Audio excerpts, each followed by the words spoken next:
Now let's turn our attention to Exon Skipping. And to talk us through that is Professor Francesco Muntoni, who's Professor of Pediatric Neurology and the Director of the Dubowitz Neuromuscular Centre at University College London and Great Ormond Street Hospitals.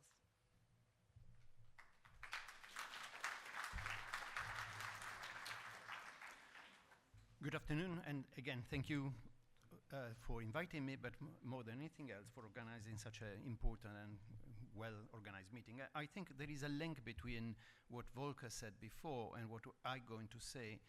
One is iterative learning. I think this is, we all would like to have a the first thing works perfectly, we stop there. Life is a bit different. And duration of the clinical trial. These are, I think, two key words that I think cannot be. I will emphasize them again. These are my disclosures. Similar, I don't have any direct revenue from any product that I sold, but of course I do work with the industry. I do also provide some consultancy advice. It's probably, if anything, we try to, whenever possible, to avoid companies to make mistake. And sometimes the frustration is why they don't listen. But that's another different problem.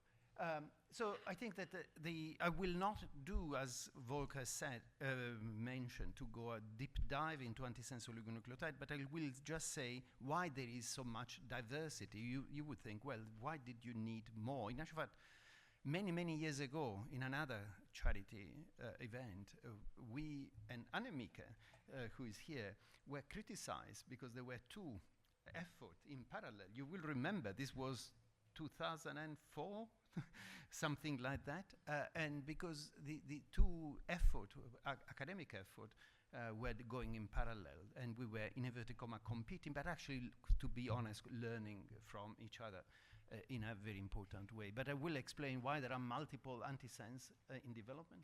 I will discuss what the field is regarding the first generation. Most of the first generation antisense here I will refer to as morpholino, PMO antisense. And the second generation antisense, where are we?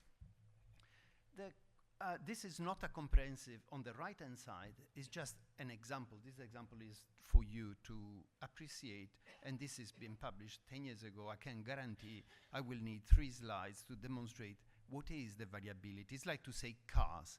There is one car. No, there is not one car. There are many cars. How many pages you need to fill the number of cars that exist? It's a bit like that for the antisense. I will not go into the detail also because it's difficult also for me. However, the key question that mostly industry is working around is safety, of course. Not only they want, of course, the children and the people not to be affected, but this drug need to be taken forever. And therefore, you cannot have a drug that is unsafe and give adverse event forever. The second is modality and frequency of administration. The field started with subcutaneous injection, then it moved to intravenous injection. One thing is to have a drug intravenously once a week. One thing is to have it once a month. One thing is having every 2 months. You can imagine the number of perturbation. At the moment, it's not possible to take this drug by mouth, and therefore they need to be injected. They need to be injected again and again because, different from what Volker explained, this is not a permanent fix. This is a fix that works on the way the gene is making dystrophin, and therefore they need to be administered again and again. But the frequency may change. Then, of course, you inject them. They need to go to muscle. It seems simple, but there is a lot of improvement to make sure that they go to muscle as efficient as possible. And something we are learning, because we continue to learn, is not only they need to get into muscle, inside the muscle they need to go into the right place. The muscle there is many things inside muscle. You can have things that, they feel the muscle, but they don't go into the right compartment in the muscle. It will still not work well enough. So this is how the field has evolved, and I think the concept of exon skipping is this one that I will, again, this audience will probably know exon skipping better than me because it's been discussed multiple times. But I think the idea is that you mask one of the building blocks that does not allow the two part of the gene. Most children with Duchenne have an intragenic deletion, and in the children with Duchenne, the two part after this has been that particular exon or multiple exon have been taken away don't match with each other. So you try to mask this and make sure that the two ends can stick together. And I indicated here on the right-hand side multiple companies that are here in the space. Some target the same exon. For example, 51 is targeted by several companies, but others target different exons. I'm not going to go into the detail of these targets here, this target there, because it will take a bit too long. In red here is last year we had two companies that were developing one particular type of second generation antisense, the peptide antisense oligonucleotide, the PPMO, and they both had to suspend the trial because of the safety. The efficacy data in terms of production of dystrophin were encouraging, certainly better than the first generation antisense, but they were not well tolerated, and both those programs had to be stopped. I will not talk about that anymore.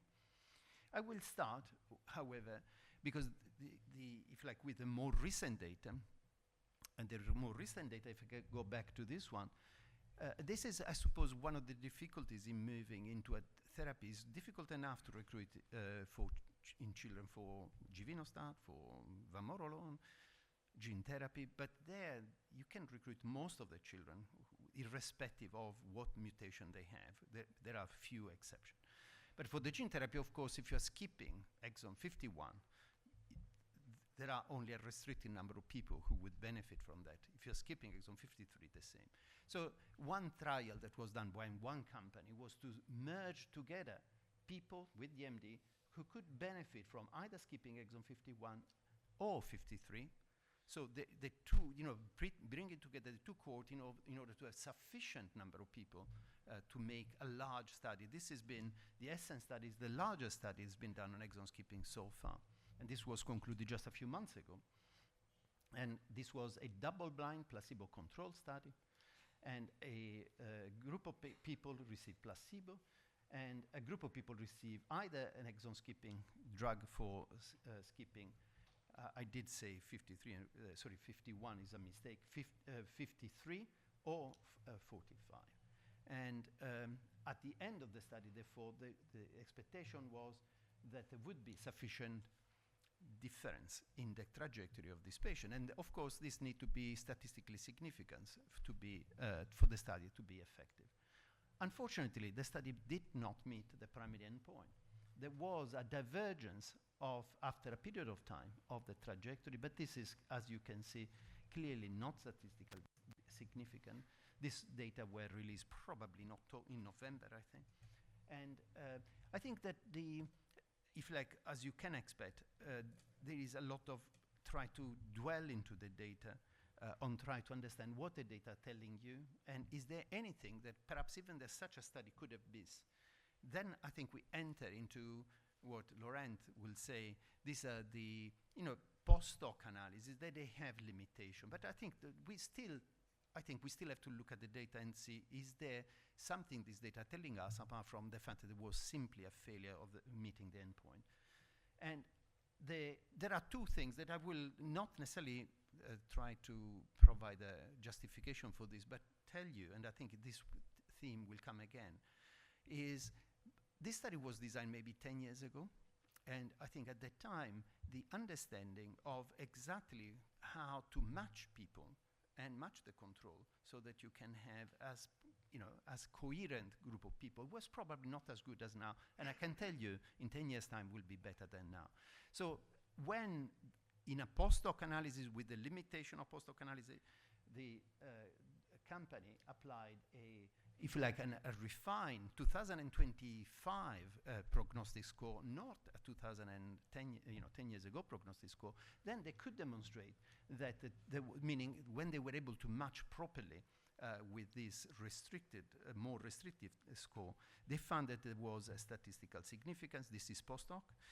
They also, this is a study that, because it was large, run for many, many years, they when excluding the children that for 2 years had COVID and had less physical activity and so on and so forth, because this is a study that went through, was hit by COVID just in the middle. So the post-COVID clinical trial, I think if you look only at those children, appear to have benefit.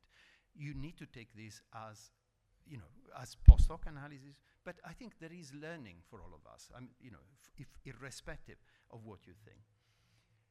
I think that probably linking to what Volker said regarding the Sarepta gene therapy, the longer you wait, the more divergence appear to be possible. Perhaps I just make a few examples of how to some extent we knew that this first generation make some dystrophin, but it takes a number of years before you can convince yourself that there is divergence. There is no question about that.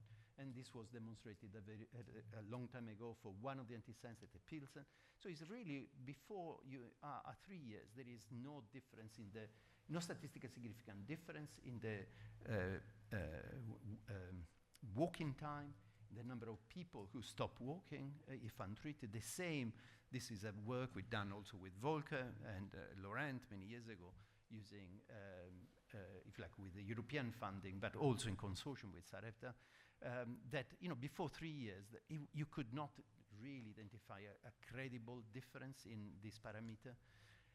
And perhaps I should say again, take this with the limitation that I will describe.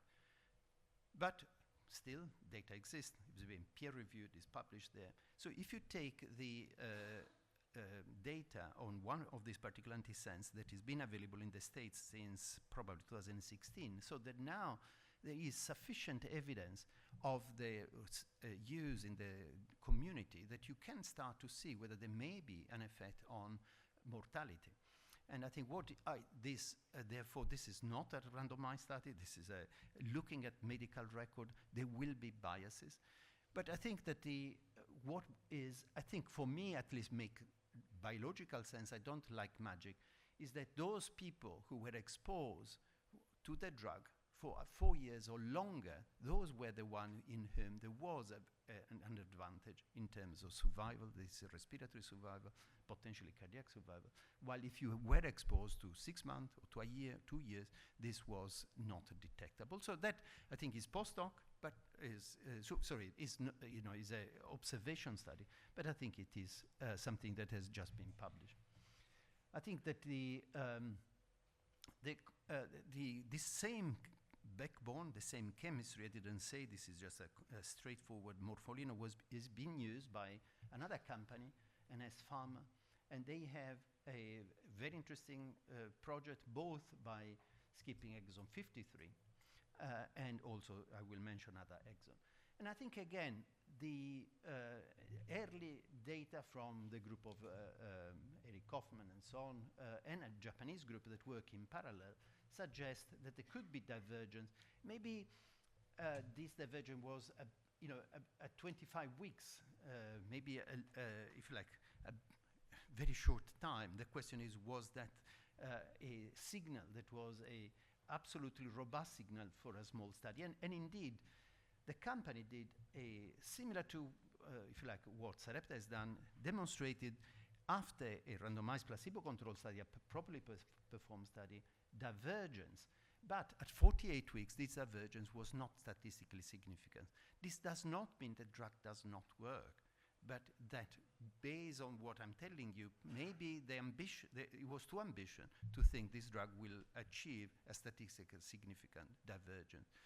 In a year, it does not appear to work sufficiently. It does not mean that may not work for longer. And I think that and as I said, and I think that there is a very elegant paper. So the company is continuing both with the particular exon 53 skipping drug, but also very recent data on exon 44 exon skipping drug. I think this is a very elegant paper from the group of Yoshi in Tokyo. I think that there is quite a lot of promise of this drug. It's quite an interesting way to put together two different sense to skip exon 44.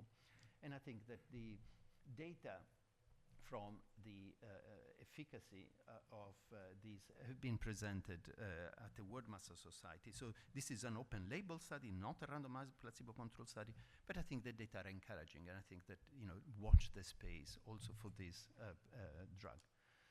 I think that now we come to companies that have a number of what we call second generation under development. The results are preliminary, and I will try to make sure you understand that I give a lower level of evidence to the preliminary data. It does not mean that may not be more exciting than the previous one. And one of these companies is Avidity, is using a modified way of using morpholinone that better enter into cell, and they are studying this in a clinical trial to skip also 44. And this is, perhaps I would say that result on the dystrophin expression are certainly significantly better than the first generation antisense. But a theme that will emerge, and I think is probably common to all the next generation, is you pay a little of a price in terms of adverse event. And there have been some children who had discontinued treatment because of some safety. And maybe if I could say, the first generation antisense are pretty safe. I think that is very unlikely a child will have to stop one of the first generation, but it may be that some of the next generation, although they're safe enough, I'm not saying this is much better than the one that had to be interrupted by PepGen and by Sarepta. But I think these are early days to be as confident as the first generation. I think these are, again, example of the how, if you like, in these children who have been treated, there is an improvement in all the motor milestones. And I think that, appropriately, the company indicates that, that in this open label study, there is a trend towards improvement. And I think that's a good way to say, because I think that's very encouraging, I have to say, but I think is worded appropriately. I think WAVE has a similar therapy that is taking forward to skip exon 53 as well. And I think that there is not much more data than the one that I'm going to show you, indicated that in this 48 clinical trial, there was an improvement of dystrophin expression. There was improvement of some of the motor function. And I think on the whole, the drug appeared to be well tolerated. And this, again, is going to move into larger clinical trial. Dyne is another company that has released quite recently data regarding the project to also develop an exon skipping drug. I think, again, without getting to the detail, what is interesting is that they now focus on one particular dose that appear to be safe, because in the dose escalation study, the highest dose was not well tolerated. So they had to identify a safe dose at this dose that it looks as it is well tolerated. And I will spend just one moment in this one. This is the only slide where I'm presenting dystrophin for a reason.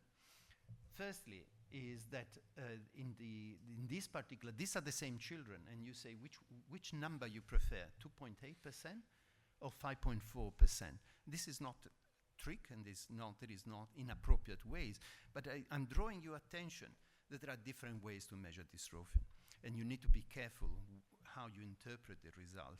And I think, in my opinion, appropriately here, they distinguish the unadjusted dystrophin and the muscle content, meaning subtracting the amount of connected tissue. So, but you think that, this not always is clear how companies have done their assessment, and I think this is causing a lot of confusion in the field. I think that I'm not going to dwell into the functional benefit also for time, because I got probably another 4 minutes or so, and but appears to be that the people who receive the drug appear to have a benefit compared to the untreated one. Again, this is early days. This is not a large randomized placebo-controlled trial. However, at least things are moving in the right direction. Entrada is another company. This is the only slide I have because they haven't, in actual fact, demonstrated yet clinical data on the studies, but they have certainly moved towards a number of different exons.